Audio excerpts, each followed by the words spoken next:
गर्मी में चुपके से पड़ोसी का फ्रिज यूज करने वाला ससुराल।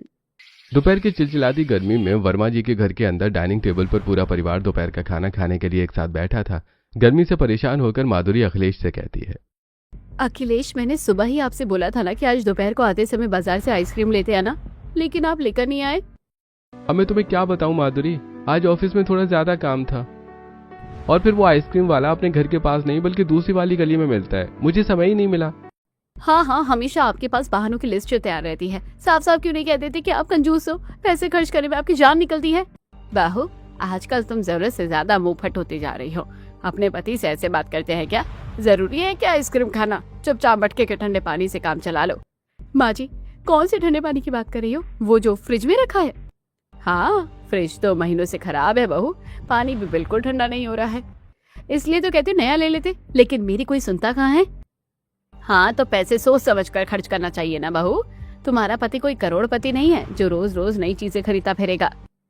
हाँ माँ, ये बात तो तुम सही कह रही हो। मैं भी यही समझाता हूँ इसे, जो पैसे बच सकते हैं उन्हें हर हाल में बचा लेना चाहिए ना। फिजूल खर्ची करने का क्या फायदा। हे भगवान, कैसे कंजूसों से पाला पड़ा है। एक नया फ्रिज तक नहीं खरीद पा रहे हैं ये लोग। माधुरी मन ही मन कुड़ते हुए कहती है और वो लोग चुपचाप खाना खाने लगते हैं। माधुरी सब्जी का एक निवाला मुंह में लेती है और उसका मुंह बन जाता है। आज तो सब्जी में मजा ही नहीं आ रहा है, एकदम बेस्वाद बनी है। क्यों, सब्जी में क्या खराबी है? अच्छी खासी तो बनी है, चुपचाप खा लो। रोज रोज वही आलू चने आलू की सब्जी बनेगी तो कैसे मजा आएगा? कभी पनीर बनना चाहिए, कभी कुछ और, कभी अच्छी वैरायटी बननी चाहिए, लेकिन आप लोग तो कुछ बनवाते ही नहीं हो। अरे बहू, रोज रोज पनीर खाएंगे तो बजट बिगड़ जाएगा। कुछ बचत की भी तो सोचा करो। तुम ऐसा करो कि ये चने की सब्जी तुम हमारे पड़ोसी शर्मा जी के यहाँ दे आओ। ऐसा क्यों? उनके यहाँ चने की सब्जी देने में क्या ही होगा माँ जी? बहू, तू ज्यादा सवाल मत कर, जैसा मैं कह रही हूँ बस वैसा कर। एक बार जाकर तो देख, फिर तुझे खुद पता चल जाएगा। ठीक है माँ जी, आप कहते तो मैं चली जाती हूँ। माधुरी डोंगे में चने की सब्जी लेकर शर्मा जी के घर की तरफ चल देती है। माधुरी शर्मा जी के घर पहुंचती है और देखती है कि शर्मा जी का पूरा परिवार डाइनिंग टेबल पर बैठा खाना खा रहा होता है। टेबल पर पनीर के साथ साथ और भी अलग अलग चीजें रखी होती हैं। नमस्ते चाची जी, ये चने की सब्जी माँ जी ने खास तौर पर आप लोगों के लिए भिजवाई है। अच्छा, नम्रता बहन ने भिजवाई है, बड़ी अच्छी महक आ रही है इसमें।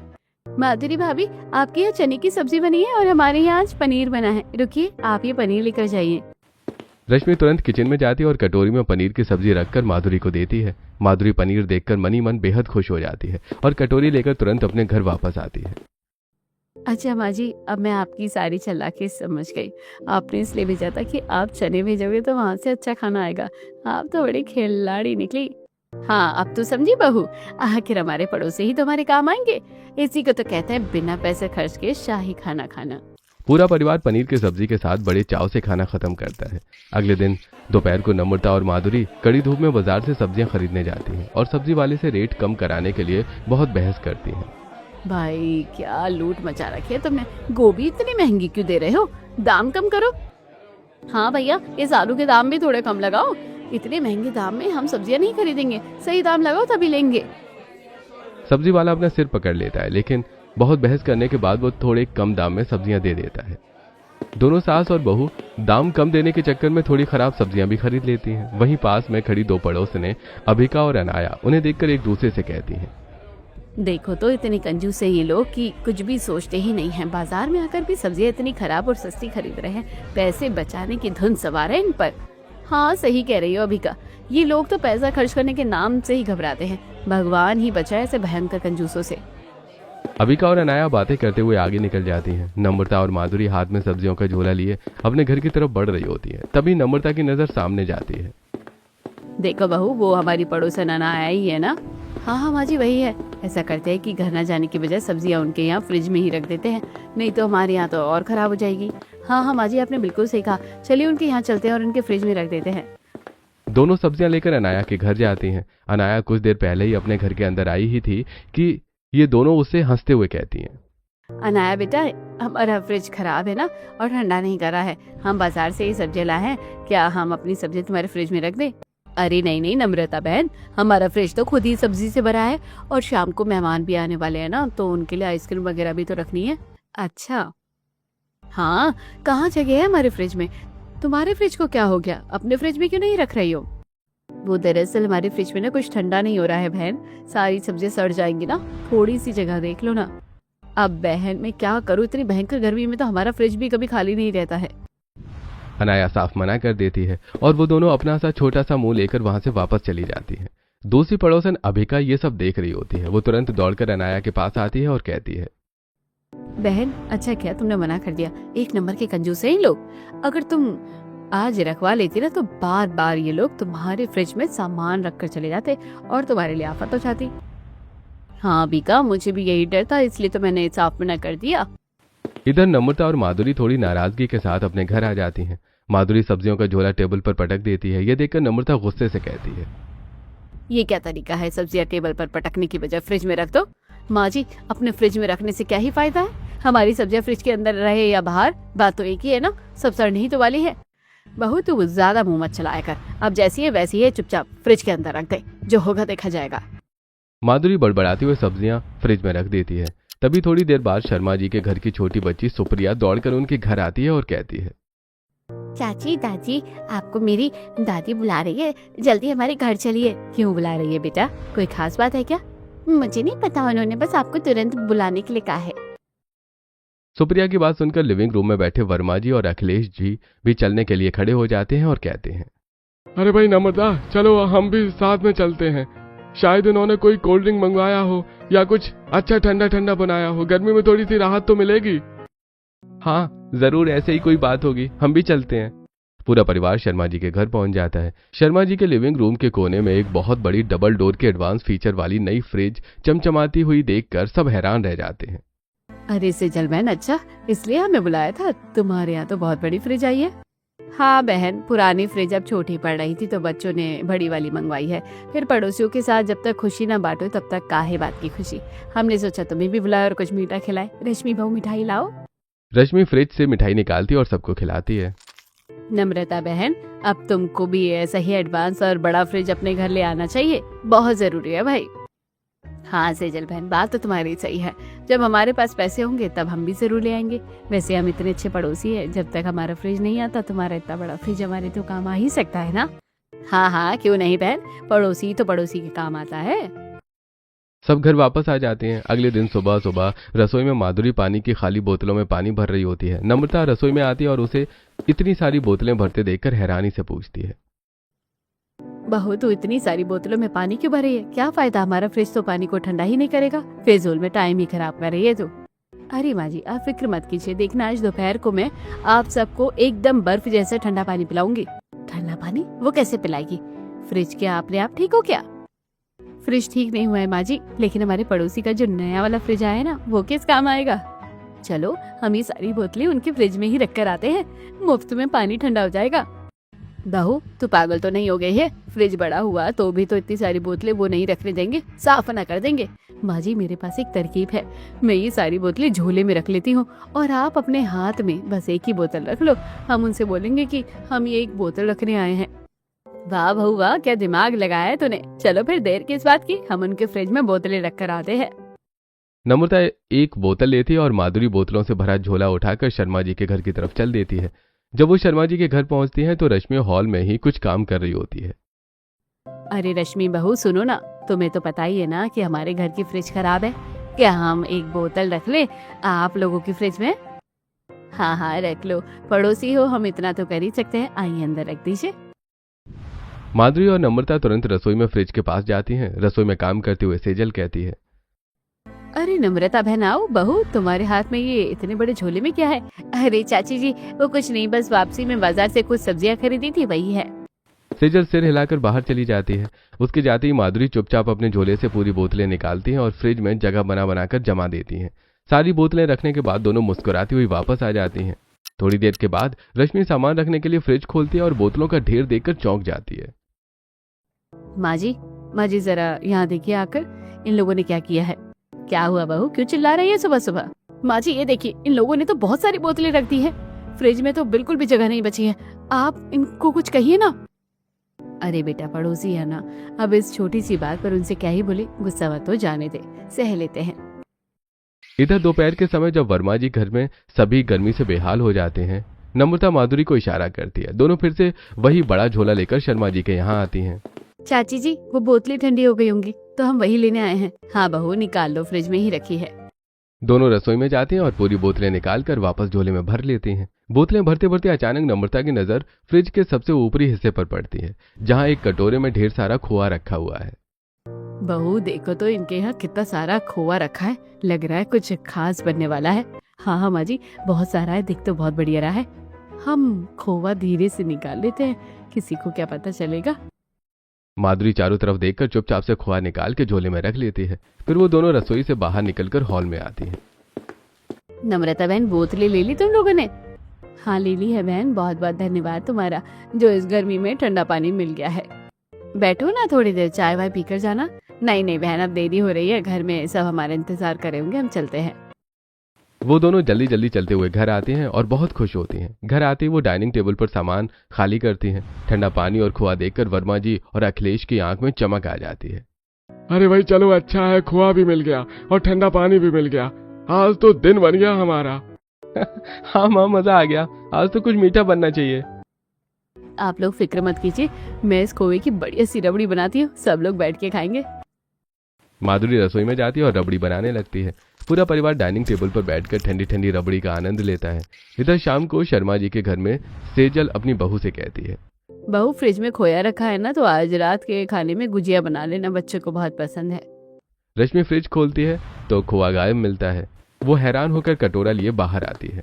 माँ जी ये क्या, फ्रिज में खोआ नहीं है? ये क्या कह रही है बहू, मैंने तो हाथ भी नहीं लगाया। सुप्रिया बेटा इधर आना जरा। हाँ चाची बोलो क्या हुआ? बेटा तुमने तो खोआ नहीं खाया ना फ्रिज से निकाल कर, सच सच बताना अपनी दादी को।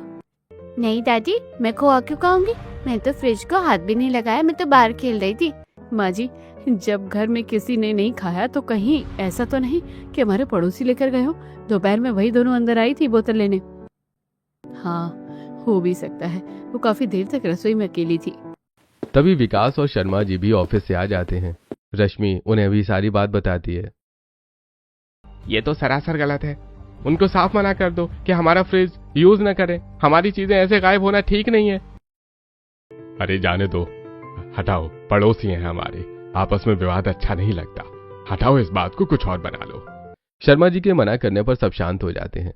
कुछ दिन ऐसे ही बीतते हैं। नम्रता और माधुरी शर्मा जी के फ्रिज में रोज कुछ न कुछ रखने जाती हैं और रोज उनके यहाँ से कभी सब्जियां तो कभी दूध गायब रहता है। एक दिन रश्मि का गुस्सा बहुत बढ़ जाता है। माँ जी अब बहुत हो गया, पानी सिर से ऊपर जा चुका है, इनको प्यार से समझा देना चाहिए कि ये जो कर रही है ना वो ठीक नहीं है। लेकिन बेटा वो लोग हमारे पड़ोसी हैं, लेकिन हमें भी तो परेशानी हो रही है ना, इनके कारण गर्मी के मौसम में हमको ठंडा पानी भी नहीं मिल पा रहा है, हमारी चीजें भी खराब हो रही हैं। ठीक है बहू तुम सही कह रही हो, आज मैं खुद उनसे बात करूंगी और समझा दूंगी। थोड़ी देर बाद नम्रता और माधुरी हमेशा की तरह फिर से एक पतीली लेकर आती हैं। सेजल बहन ये दूध जरा अपने फ्रिज में रख लो, गर्मी से कहीं फट ना जाए। नम्रता बहन बुरा मत मानना, पर आज के बाद आप लोग हमारे फ्रिज में चीजें मत रखा कीजिए। क्यों बहन क्या हुआ, ऐसा क्यों कह रही हो? चाची जी हमें बहुत परेशानी हो रही है, हमें ठंडा पानी तक नहीं मिल पा रहा है, हमारी चीजें भी लगातार खराब हो रही है क्योंकि हमेशा आपका सामान भरा रहता है। अच्छा हाँ, आप अपने यहाँ फ्रिज मंगवा लो, नहीं तो कोई और व्यवस्था कर लो, लेकिन हमारे यहाँ मत रखिए, बुरा मत मानना, ये जरूरी था। खरी खोटी सुनकर नम्रता और माधुरी का मुंह पूरी तरह से उतर जाता है। वो बिना कुछ बोले चुपचाप अपने घर आ जाती हैं और लिविंग रूम में उदास बैठ जाती हैं। अरे क्या हुआ नम्रता, मुंह क्यों उतरा है, दूध की पतीली वापस क्यों ले आई? बाबूजी पड़ोसियों ने तो साफ मना कर दिया दूध रखने से, बहुत खरी खोटी सुनाकर बेइज्जती कर दी है हमारी। ये भगवान, अब इस गर्मी में हमारा क्या होगा, बिना ठंडे पानी के तो हम मर ही जाएंगे। शाम का समय होता है। अखिलेश बाजार से लौटता है और उसके हाथ में कुल्फी का एक पैकेट है। अरे माँ इस कुल्फी को पड़ोसी के फ्रिज में रखवा दो, हम खाना खाने के बाद आराम से खाएंगे। भूल गया क्या तू, सुबह ही तो पड़ोसियों ने मना कर दिया रखवाने के लिए, अब दोबारा वहाँ डांट खाने और बेइज्जती करवाने जाएंगे क्या? हाँ ये तो मैं भूल ही गया था, अब क्या करें, ये तो 2 मिनट में पिघल जाएगी। तो फिर खा लो, तुरंत पिघलने का इंतजार क्यों करना, चुपचाप अभी खाकर खत्म करो। सब लोग तुरंत कुल्फी खा लेते हैं। अगले दिन से सब बहुत उदास रहते हैं कि अब ठंडा पानी नहीं मिलेगा, सब्जियां भी खराब हो जाएंगी। तभी बहू को कुछ याद आता है और उसकी आंखें चमक उठती हैं। माँ जी मिल गया आइडिया, मुझे ना एक बहुत ही धांसू आइडिया आया है। कौन सा आइडिया बहू, आप कौन सी नई तरकीब सूझे तुझे? सब लोग कान इधर लाओ, ऐसे नहीं बताऊंगी, सीक्रेट है।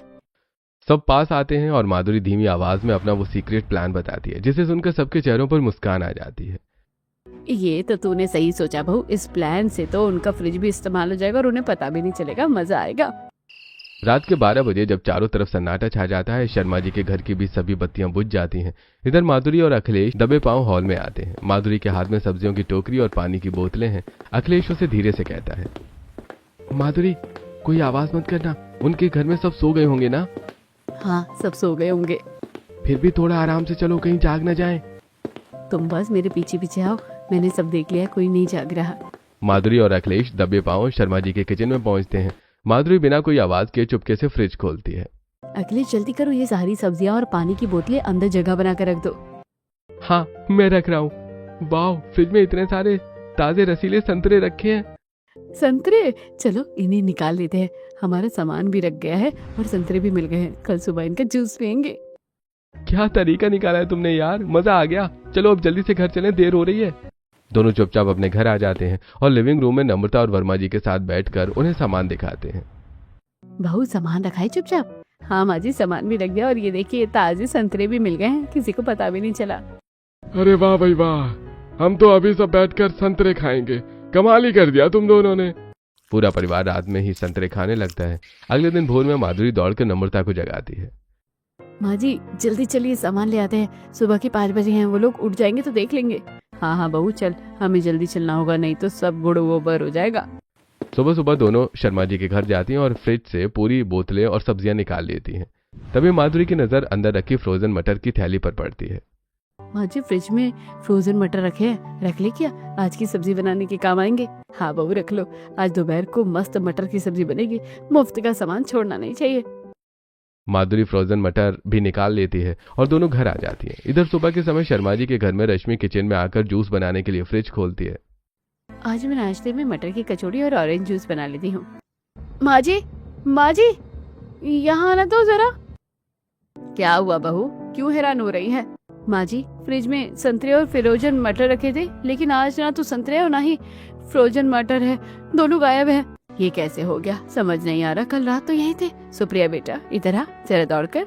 हाँ दादी क्या हुआ? तुमने फ्रिज से निकाल कर संतरे और मटर कहाँ खा लिए थे रात में? सच सच बताना अपनी दादी को। नहीं दादी, मैंने तो नहीं खाई। माँ इसी ने खाई होगी निकाल कर, ये झूठ बोल रही है। तुम थोड़ा बच्चों पर ध्यान रखो रश्मि, कुछ और बना लो नाश्ते में। ठीक है, मैं कुछ और बना देती हूँ। इधर वर्मा जी के घर में सब हंस हंसकर फ्रोजन मटर की सब्जी खाकर बेहद खुश होते हैं। अरे वाह, आज तो मटर की सब्जी में मजा आ गया, क्या स्वाद है इसका। अरे भाई, दूसरों के फ्रिज से लाया हुआ सामान खाओ तो ऐसे ही मजा आता है। उनको तो पता भी नहीं चलेगा और हम ऐसे ही उनके फ्रिज यूज करते रहेंगे। बहू तूने बहुत सही तरीका निकाला है, लाख रुपए का आइडिया था तेरा। शाम को नम्रता माधुरी से बात करती है और उसे सामान रखने की याद दिलाती है।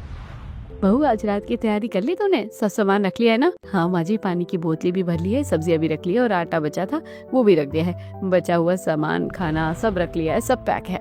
ठीक है, तो फिर आज रात को भी रख कर आ जाएंगे, मैं चलूंगी साथ में।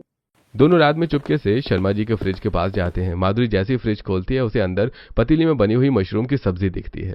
माँ जी लगता है इन लोगों ने आज मशरूम की सब्जी बनाई थी, चलो इसको भी रख लेते हैं झोले में। हाँ बहू, अपना सामान रख लेते हैं और मशरूम की सब्जी ले जाते हैं, सुबह का काम आसान हो जाएगा। अगली सुबह वर्मा जी के घर में सब नाश्ते में वही सब्जी खा रहे होते हैं। वाह बहू, सुबह नाश्ते के लिए कोई सब्जी नहीं बनानी पड़ी, मजा आ गया, बहुत स्वादिष्ट बनी है। हाँ पिताजी, पानी भी ठंडा मिल गया और सब्जी भी मिल गई, बिना पैसे खर्च किए ऐश हो रही है। दूसरी तरफ सुबह रश्मि फ्रिज खोलती है और रात की मशरूम की सब्जी गायब देखकर हैरान हो जाती है। अरे रात की सब्जी गायब हो गई? माँ जी मुझे तो समझ नहीं आ रहा कि सब्जी कहाँ गई, पतीले खाली है। पता नहीं क्या हो रहा है इस घर में। बहू तू दरवाजा बंद करके सोई थी ना रात को अच्छे से? मैं अच्छे से दरवाजा बंद करती हूँ माँ जी, सीढ़ियों का दरवाजा भी बंद करती हूँ। मुझे लग रहा है कोई भूत प्रेत का मामला है, कोई अदृश्य शक्ति है। भूत प्रेत का मामला? तू डरा रही है क्या बहू सुबह सुबह? नहीं माँ जी, मैं सच कह रही हूँ। आखिर गायब कहाँ हो रहा है सब कुछ? कोई चोर होता तो दरवाजा खुला मिलता। रश्मि ये बात विकास और शर्मा जी को भी बताती है, पर वो कहते हैं कि भूत प्रेत कुछ नहीं होता, दरवाजा अच्छे से बंद किया करो, तुम्हारी ही कोई भूल होगी। उसी शाम उनकी एक पड़ोसन आती है न्योता देने। अरे तुम दोनों बहुत उदास लग रही हो, क्या बात हो गई? हमारे यहाँ फ्रिज में चीजें गायब हो रही है रोज रात को, कुछ समझ में नहीं आ रहा, भूत प्रेत का मामला लग रहा है। हाँ हाँ, ऐसा तो मेरे एक रिश्तेदार के भी यहाँ हुआ था, वहाँ भी चीजें गायब होती थी। जरूर कोई भूत प्रेत है। कल हमारे यहाँ कथा है, तुम आओगे तो पंडित जी से बात कर लेना, वो कोई उपाय बता देंगे। ठीक है बहन, कल हम जरूर आएंगे, पंडित जी से बात करना जरूरी है। अगले दिन रमा के घर कथा में वर्मा जी और शर्मा जी दोनों का परिवार आते हैं। नम्रता सेजल के पास आती है बात करने। अरे बहन, जब से हमने मना किया है ना, तुम तो बात ही नहीं करती हो। पड़ोसी से ऐसी बेरुखी अच्छी बात नहीं है। देखो बहन, हाँ, हम नहीं चाहते कि तुमको बुरा लगे और कोई विवाद हो, इसलिए हमने दूरी बना ली। सेजल और रश्मि वहां बैठे पंडित जी के पास जाती हैं। नम्रता और माधुरी दूर से खड़ी होकर सुनती हैं। पंडित जी, हमारे घर में भूत प्रेत का चक्कर लग रहा है, रोज फ्रिज से खाना गायब हो जाता है। मामला गंभीर है बेटी, घर में शांति पूजा रखवाओ, लेकिन मैं 11,000 रुपए दक्षिणा लूंगा, तभी आऊंगा। प्रेत आत्मा आसानी से नहीं जाती। ठीक है पंडित जी, आप आ जाना, हम दक्षिणा का इंतजाम कर देंगे, बस संकट दूर कर दीजिए। भूत प्रेत कुछ नहीं होता है, इन मूर्खों की वजह से मुझे अच्छी खासी दक्षिणा मिल जाएगी। अरे मेरा तो फायदा ही हो गया। दूर खड़ी माधुरी और नम्रता ये देखकर हंसने लगती हैं। देखो माँ जी, भूत प्रेत समझ रहे हैं, हमारे लिए तो और आसान हो गया। अब तो हम दिन में भी फ्रिज यूज कर सकते हैं, वो भूत प्रेत समझ कर डरेंगे और फ्रिज नहीं छुएंगे। हाँ बहू, तूने बिल्कुल सही कहा, हमारा काम और आसान हो गया। अगले दिन दोपहर में जब सब सो रहे होते हैं, माधुरी और नम्रता चोरी से जाती हैं और फ्रिज में अपनी सब्जियां, मसाले और अदरक लहसुन का पेस्ट रख देती हैं। थोड़ी देर बाद रश्मि पानी पीने के लिए फ्रिज खोलती है। माँ जी जल्दी आइए रसोई में, देखिए आज तो इतनी सारी चीजें अंदर रखी है। ये किसने रखा? दरवाजा तो पूरी तरह से बंद था। अब तो हमारे पड़ोसी भी फ्रिज यूज नहीं करते, फिर ये कहाँ से आया? पक्का ये भूत है। उस दिन भी सामान रख दिया था, मैं तो कुछ नहीं छूने वाली इस फ्रिज से, मुझे तो डर लग रहा है। रश्मि डरकर फ्रिज बंद कर देती है। इधर वर्मा जी के घर में सब बहुत खुश होते हैं। कुछ दिन और बीतते हैं। एक शाम शर्मा जी के घर में खीर बनती है। खाने के बाद रात को बहू, हमारे पड़ोसियों को बुरा लग गया है, वो भी नहीं आ रहे हैं, थोड़ी खीर उनके यहाँ दे आओ, रिश्ता सुधारना चाहिए। अरे भाई, रात हो गई है बहू, बाहर मत जाओ। ऐसा करो, फ्रिज में रख दो, कल सुबह दे आना उनके यहाँ पर। जी पापा जी, ठीक है। भूजी, अगर आप कहीं भी है तो प्लीज कुछ मत करना, मैं ये खीर सिर्फ रखने आई हूँ। रश्मि खीर रखकर भाग जाती है। रात में माधुरी और अखिलेश आते हैं और फ्रिज खोलकर खीर देखते हैं। अखिलेश, देखो कितनी बढ़िया खीर रखी है, आज तो खीर की पार्टी होगी। बहू, पूरी मत निकाल, थोड़ी सी छोड़ दे उन लोगों के लिए, ताकि शक ना हो, बस नाम के लिए छोड़ दे।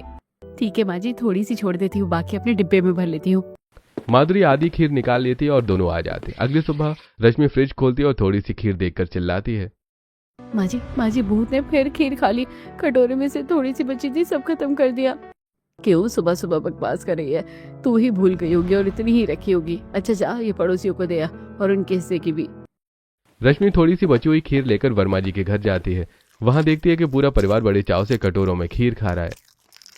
नमस्ते चाची जी, मैं यहाँ आपके घर खीर देने आई थी, पर आप लोग भी खीर ही खा रहे हो? वो हमारे यहाँ भी कल रात को खीर बनी थी ना, वही खा रहे हैं। आओ बैठो। लेकिन आपकी और हमारी खीर बिल्कुल एक जैसी दिख रही है, मेवे भी बिल्कुल वैसे ही कटे हैं। हमारी बहू भी अच्छी खीर बनाती है ना, स्वाद और शक्ल सेम हो जाती है। अच्छा, थोड़ा सा मुझे भी चखने के लिए दीजिए ना, देखो तो कैसी बनी है। हे भगवान, मैं क्या करूँ, कैसे मना करूँ? अगर इसने खा ली तो पकड़ी जाऊंगी। माधुरी मजबूरी में एक चम्मच खीर देती है। रश्मि उसे चखती है और स्वाद पहचान कर हैरान हो जाती है। वो तुरंत अपने घर वापस आ जाती है और सीधे सेजल के पास जाकर कहती है, माँ जी मैं झूठ नहीं बोल रही, पर उनकी खीर बिल्कुल हमारे जैसी थी। इसका मतलब हमारे यहाँ कोई भूत प्रेत नहीं है। ये पड़ोसी चुरा कर ले जा रहे हैं सब सामान, और वो हमारा फ्रिज यूज कर रहे हैं। लेकिन बहू, हम तो दरवाजा अच्छे से बंद करते हैं शाम को, फिर वो कहाँ से ले जा रहे हैं? कोई तो रास्ता होगा। इतने में किचन से अचानक बर्तन गिरने की बहुत तेज आवाज आती है। दोनों दौड़कर जाती हैं और देखती हैं कि बिल्ली ने दूध का पतीला गिरा दिया है। ये बिल्ली बहुत परेशान कर रही है रोज रोज, आज मैं इसको भगा के रहूंगी, इसका पीछा नहीं छोड़ूंगी। रश्मि दरवाजा बाहर से बंद कर देती है और कोने से डंडा उठाती है। वो बिल्ली को मारने दौड़ती है, लेकिन बिल्ली स्टोर रूम की खिड़की से कूदकर भाग जाती है। रश्मि खिड़की के पास जाती है और देखती है कि कांच पूरी तरह टूटा हुआ है। माँ जी, मुझे पता चला है कि वो लोग यहाँ आते हैं। इस टूटी हुई खिड़की से अंदर कोई भी आ सकता है। अब बस आप देखते जाइए मैं क्या करती हूँ। अगले दिन रश्मि वहां एक सीसीटीवी कैमरा लगा देती है। सुबह वो अपने मोबाइल पर फुटेज देखती है और पूरे परिवार को बुलाकर उन्हें भी दिखाती है। देखिए, आखिरकार पर्दाफाश हो ही गया कि पड़ोसी ये टूटी हुई खिड़की से अंदर आ रहे थे और हमारा फ्रिज खोलकर चोरी कर रहे थे। नीच लोग, इतने बड़े चालाकी। अब बताओ बहू, इन पड़ोसियों को कैसे सबक सिखाएं, इनकी हिम्मत कैसे हुई। माँ जी मेरे पास एक बहुत ही अच्छा तरीका है, बस देखते चाहिए। रश्मि अपने मोबाइल पर चैट जीपीटी एप्लीकेशन खोलती है और एक रेंट एप्लीकेशन बनाने को बोलती है। चैट जीपीटी तुरंत कानूनी भाषा में लेटर बनाकर देता है। रश्मि उसे कागज पर लिख देती है। लेटर में लिखा होता है, यह हमारे फ्रिज का 1 महीने का किरायानामा है। आप लोग हमारा फ्रिज यूज करते आए हो, चुपके से 1 महीने का 10,000 किराया बनता है। कृपया यह किराया तुरंत भिजवा दीजिए। हम नहीं चाहते कि मोहल्ले में कोई बुराई या तमाशा हो। मैं पेन ड्राइव में सीसीटीवी फुटेज भेज रही हूँ, इसे तसल्ली से देख लेना। हमें उम्मीद है कि आप किराया चुपचाप भिजवा दोगे। रश्मि लिफाफे में लेटर और पेन ड्राइव डालती है और बाहर खेल रही सुप्रिया को बुलाती है। सुप्रिया बेटा, दौड़ के सामने जाओ और दादी को ये लिफाफा दे आओ। अभी देकर आती हूँ मम्मी। सुप्रिया वर्मा जी के घर जाकर लिविंग रूम में बैठी नम्रता को लिफाफा देती है। दादी ये लिफाफा मम्मी ने भेजा है आपके लिए। सुप्रिया चली जाती है। माधुरी लिफाफा खोलकर लेटर पढ़ती है और पेन ड्राइव लैपटॉप में लगाती है। वीडियो में अखिलेश और माधुरी खिड़की से कूदते हुए साफ दिख रहे हैं। पूरे परिवार के होश उड़ जाते हैं। हे भगवान, हमारी चोरी पकड़ी गई। अरे सब सबूत उनके पास है, अब हम मुंह दिखाने लायक नहीं रहेंगे मोहल्ले में। हाँ, इन्होंने तो 10,000 रुपए किराया भी मांगा है। अब हम क्या करेंगे, पैसे देने ही पड़ेंगे क्या। माँ, इसी में भलाई है कि पैसे दे दें। ये 10,000 रुपए देकर आ जाओ इन्हें, नहीं तो इज्जत का बुरी तरह कचरा हो जाएगा।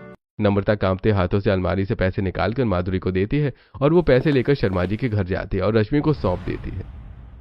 लीजिए, आपका किराया, हमसे गलती हो गई है। बहुत बहुत धन्यवाद भाभी। अब इससे हमारे सामान की सारी भरपाई आसानी से हो जाएगी। जो तुम्हारे परिवार ने हमारे फ्रिज से चुराया है, खोआ, मटर, खीर सब बराबर हो जाएगा, हिसाब चुकता। माधुरी बिना कुछ बोले शर्म के मारे चुपचाप वापस अपने घर आ जाती है और सोफे पर बैठ जाती है। बहू, पैसे दे आई तू, पता नहीं अब क्या होगा। अब क्या होगा माँ जी, अब नया फ्रिज खरीदना ही पड़ेगा। कौन हर महीने ये 10,000 किराया देगा पड़ोसियों को। हमारी कंजूसी हमें पे भारी पड़ गई। अगले दिन वर्मा जी और अखिलेश इलेक्ट्रॉनिक की दुकान पर जाते हैं और एक बड़ी डबल डोर फ्रिज खरीद कर ले आते हैं। जब फ्रिज ऑटो से उतर रहा होता है तो शर्मा जी का पूरा परिवार मुस्कुराते हुए उनके घर आता है। अरे बधाई हो वर्मा जी, आखिरकार तुम्हारे यहाँ भी नया शानदार फ्रिज आ गया। बहुत अच्छा हुआ। हाँ शर्मा जी, अब तो हमारे यहाँ भी नया फ्रिज आ गया है। अब हमको भी अपना सामान रखने के लिए किसी की जरूरत नहीं है। हमको बहुत खुशी है कि आपके यहाँ भी फ्रिज आ गया है, इस गर्मी में राहत मिलेगी। तभी रश्मि आगे बढ़ती है और वहीं 10,000 का लिफाफा नम्रता के हाथों में वापस देकर कहती है, चाची जी, हमारी तरफ से भी ये शगुन के पैसे रख लीजिए, इस नए फ्रिज को अच्छे फलों और मिठाइयों से भरने के लिए। ये पैसे आपके काम आएंगे। आखिर आपके हम पड़ोसी है, प्यार बना रहना चाहिए। ये देखकर नम्रता और माधुरी की आंखों में आंसू आ जाते हैं। दोनों परिवार एक दूसरे को देखकर खुशी से हंसने लगते हैं। पड़ोसियों का पुराना रिश्ता और प्यार फिर से जुड़ जाता है और सब बहुत खुश होते हैं।